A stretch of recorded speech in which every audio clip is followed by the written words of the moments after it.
Reflecting on a lifetime of reading many, many, many books, some novels really stand the test of time. There's Moby Dick. There's Middlemarch. Let's not forget Pride and Prejudice and Madame Bovary. And then there's another one of my all-time favorites, Jurassic Park.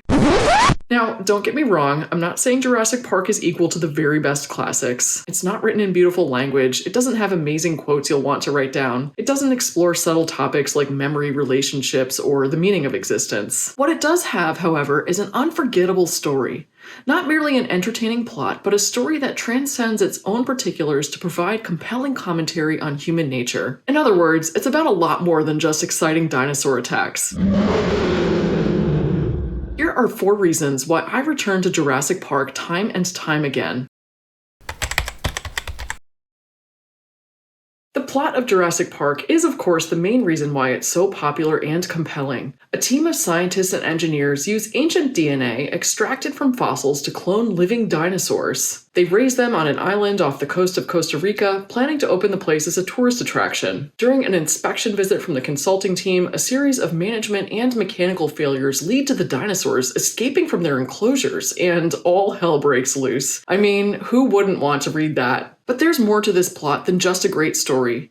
One of my favorite creative writing teachers argued that plot should not consist of a series of random events that could happen to anyone, but should emerge from the characters themselves. In other words, the characters' motivations, fueled by their unique desires, fears, and experiences, should be the driving factor behind the events that unfold. This makes the plot feel both believable and consequential. Believable because we see how the characters' motivations cause them to act in the way that drives the plot, and consequential because their actions have consequences. Michael Crichton does this admirably in Jurassic Park. The park's brilliant creation and epic failure are both rooted in fundamental character flaws of John Hammond, the wealthy entrepreneur who dreams up the whole thing. Early in the novel, we learn that Hammond is in the business of consumer biologicals, products based on cutting-edge genetic research. He's charismatic, good at coming up with grand visions for the industry, and eager to implement ideas that other people might deem too difficult or dangerous. At the same time, he's very proud, overly optimistic, and reluctant to admit that he ever might be wrong. All of this is encapsulated in an anecdote about Hammond early in the novel. He's famous for showing off an adorable miniature pet elephant to get venture capitalists to invest. The investors see only an appealing pet that wealthy people might like to buy for their kids. But behind the scenes, we learn that the elephant is vicious and will bite anyone who gets too close. It's also sickly and difficult to care for. Hammond worries that the elephant will die, not because he cares about the animal's well-being, but because it's so useful for getting investors to give him money. This ethos is carried over into Jurassic Park, which Hammond has planned in secret and hopes to be his biggest moneymaker yet. Why is the park located in Costa Rica? To escape the notice of US regulators, both in regard to the genetic experimentation as well as conditions for the construction workers, several of whom die because, let's just say, safety is not a priority in this workplace. Making the dinosaurs is extremely expensive, so Hammond plans to keep costs down elsewhere, mainly by cutting labor costs. That's why he designs the park to be mostly automated. For instance, rather than having the Jeep tours staffed by actual drivers, the Jeeps run on an electrified track. A pre-programmed informational playlist takes the place of a human tour guide. Hammond's stinginess also extends to his treatment of employees, such as the computer programmer Dennis Nedry, but more on that in a bit. Hammond's other personality traits include a wild, almost childlike sense of optimism. He's unwilling to acknowledge that when other people bring up legitimate problems, such as the velociraptors being extremely dangerous, they're not being negative, just realistic. So when things go wrong with the automated mechanical systems, such as the electrified fences keeping the dinosaurs in, he's not interested in hearing that people might actually be in danger. Back to Dennis Nedry, the lead programmer. Due to Hammond's stinginess, Jurassic Park hires a small programming team overseen only by Nedry. It's his job to create the entire automated system. This computer system does everything from electrifying the security fences around the dinosaurs to dumping food into the dinosaurs' enclosures. Kind of like the feeders I have for my cats when I'm away for the day, except huge ones for dinosaurs.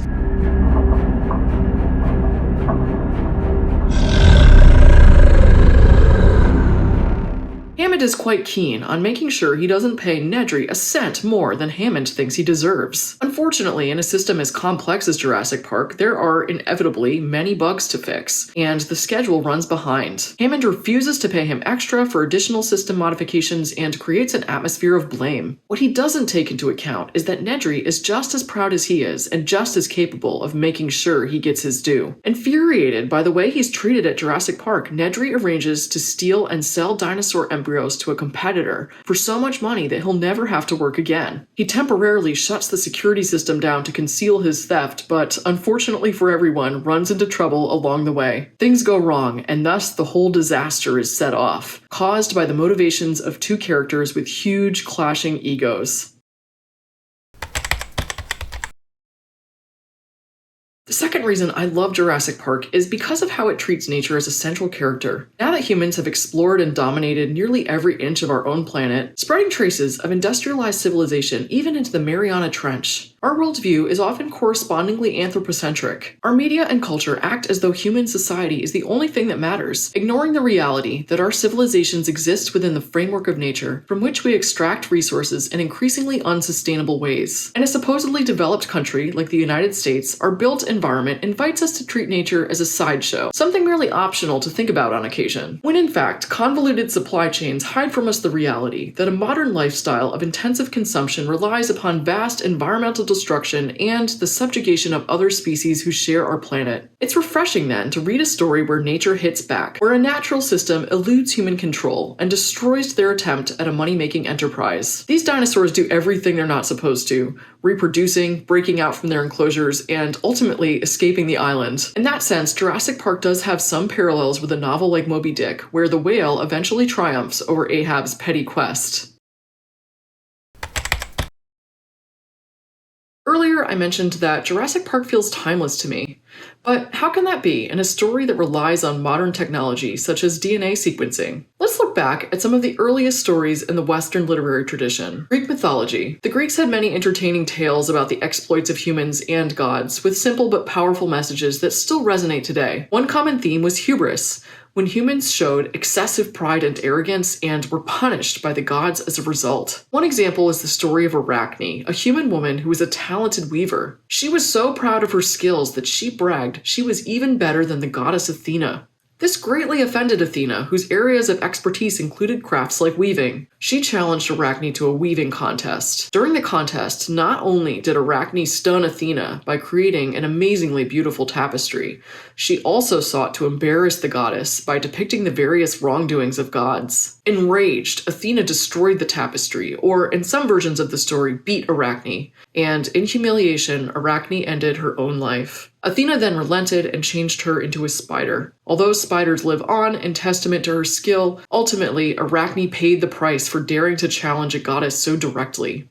Another example of hubris is found in the tale of Niobe, a mother of 14 children who was so proud of her kids that she bragged about them constantly. Even worse, she compared herself favorably against Leto, who had only 2 kids. But in her attempt to engage in the mommy wars, Niobe made a big mistake. Although Leto had only 2 kids, her kids were Apollo and Artemis, a god and goddess who were both expert archers. In defense of their mother, they murdered all of Niobe's children, and she turned into a stone in grief. Besides cases of hubris leading to revenge from others, the Greeks also recognized that hubris could sometimes lead humans into causing their own downfall. The story of Icarus falls into that category. Icarus was the son of Daedalus, a Greek inventor and expert craftsman. Daedalus was perhaps most famous for building the labyrinth for King Minos, who ruled the island of Crete. There's a long backstory, but eventually Minos ended up imprisoning Daedalus in his own labyrinth because he was suspected of having helped the prisoner Theseus to escape. Minos knew Daedalus was clever and might find a way out,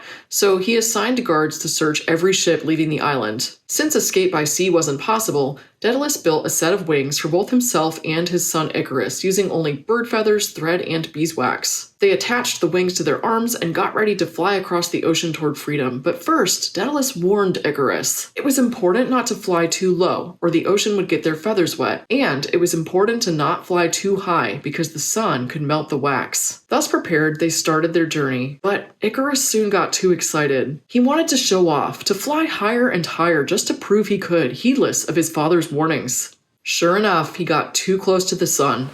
The wax melted, his feathers came off, he fell and drowned in the sea.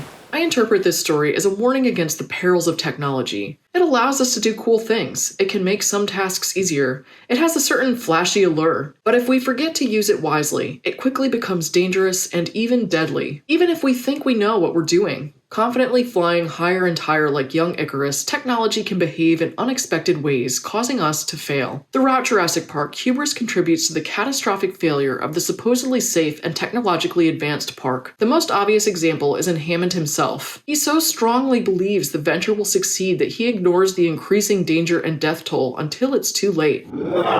In the end, Hammond's own life is personally endangered when he encounters a group of the park's less obviously threatening dinosaurs. We have another example in the scientist Henry Wu, who invents the method for extracting dinosaur DNA. He uses supercomputers to sequence the DNA, matching up broken sequences to each other to recreate entire dinosaur genomes. Like Arachne, his creation is truly impressive, and he's justifiably proud. But he makes the mistake of believing he has complete control over the dinosaurs. While he only creates female dinosaurs, thinking that means they can't reproduce, he makes an error in using frog DNA to repair some of the missing strands. Some species of frog can change their sex depending on environmental cues. With this DNA embedded in their genome, the dinosaurs are able to reproduce, causing their population to expand unpredictably. Combined with Wu's overconfidence in the computer tracking system and the electrified enclosures, this means escape of the dinosaurs is inevitable. Nature outwits his cleverest schemes, effectively playing the role of a Greek god and leading to his humiliation and downfall.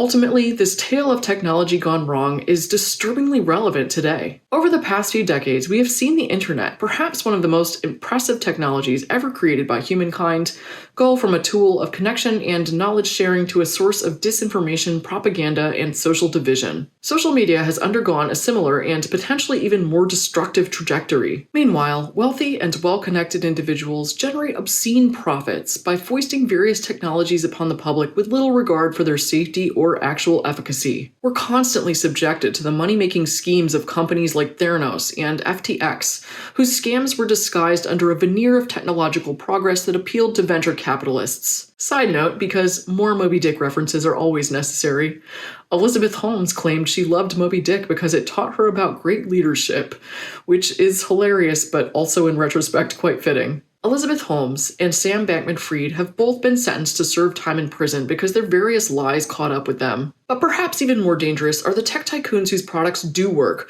who remake our societies in their image for profit, often to the detriment of us all. Consider, for instance, the work of a company like Clearview AI. This shady facial recognition company aims to end your ability to ever walk down a street anonymously again, and has scraped billions of images from the internet to build its database. Despite stronger privacy laws in some countries, it continues to illegally scrape data, and basically seems to have the attitude of trying to get away with whatever it can. It's also been collaborating with various US law enforcement agencies. As with all creeping surveillance technology, its proponents claim to be on the side of safety. But with totalitarian governance on the rise around the world, this technology will almost certainly be used to track political dissidents and restrict individual freedoms in ways that George Orwell's Big Brother could only have dreamed of. Facial recognition technology has already been deployed in various malicious ways, from barring specific individuals from entry to concert venues to China's dystopian social credit system. It's not clear what recourse, if any, ordinary members of the public have to guard against such dangerous technologies. These companies simply unleash their technologies upon us, much like the dinosaurs in Jurassic Park, without our consent and with little consequence. They worry only about making money now and dealing with ineffective backlash later,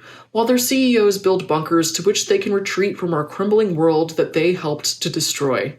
For all of these reasons, I consider Jurassic Park to be a classic, a novel I enjoy returning to and rereading frequently. If you love the movie or dinosaurs in general, or satisfying tales of corporate executives meeting their comeuppance, you may well enjoy this book too. Thank you so much for watching, and I'll see you next time.